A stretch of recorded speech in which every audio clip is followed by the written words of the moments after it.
And welcome back to Noon Edition, everyone. Our guest today is Dr. Perry Bush out of the University of Bluffton, and we're going to be talking about the debt ceiling. And I guess we are on the verge of a possible agreement here, but boy, this is some tense stuff, isn't it? Lynn, I tell you what, we keep going through this every 2, 3, 4 years, and you think this is just not an effective way to govern the country.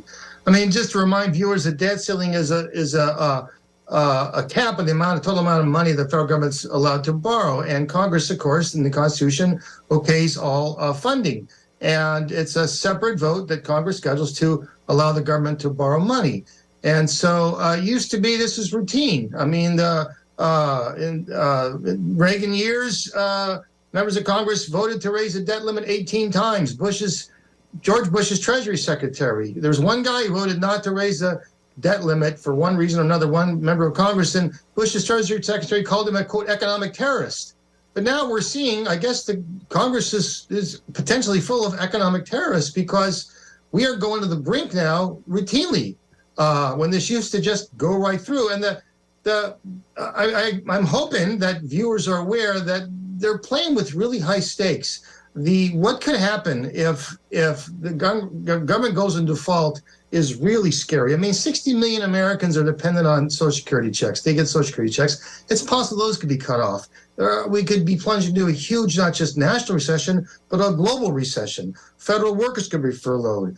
Moody's Analytics, I'm reading the New York Times, estimate the stock prices could fall by a fifth. That could wipe out $10 trillion in household wealth and devastating the retirement accounts of millions of Americans. These are just really high stakes. Now, given those stakes, here at the last minute, it looks like negotiators from the White House and congressional Republicans are approaching a deal that would raise the debt limit for 2 years, which, by the way, takes it past the 2024 election conveniently.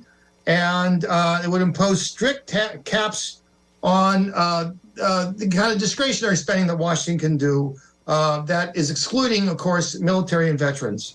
And both sides are unhappy, especially congressional Republicans who really kind of have House Speaker Kevin McCarthy by the crook of the neck. I mean, that was the deal he cut in order to win the speakership, and the Freedom Caucus, conservative members of the House, have a lot of leverage over him, and they are deeply unhappy with this was their lever they were going to use to force more federal cuts in federal spending. They want cuts in scientific research. They want cuts in rental aid. They want cuts in nutrition assistance. And this is their way, there's their club, to bring those cuts. And if McCarthy doesn't deliver those cuts, he may lose them. It's still unclear whether we can get enough moderate Republicans out there and a group of Democrats to sign on to the deal. But again, the consequences of not doing it, Lynn, really are terrifying. And given that, one hopes they can reach a deal, hopefully by early next week. And that's the key. So again, we'll keep our fingers crossed that our people in our government can actually govern, which seems in some cases now a questionable assumption.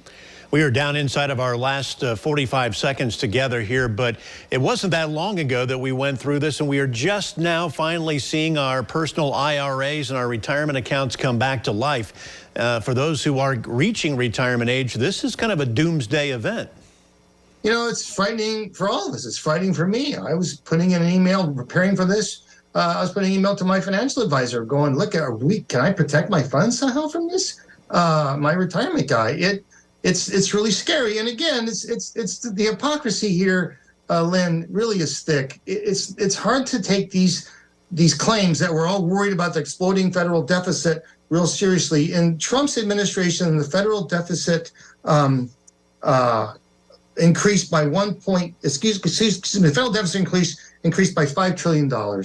And so for people freaking out about, the federal debt, I mean, where were those voices a few years ago? One hopes they can cut a deal because the implications really are terrifying. And I hope, that there's some sober minds working in Washington on this. Dr. Perry Bush, we thank you for your time this afternoon. Holly is back. She's got medical coming up next.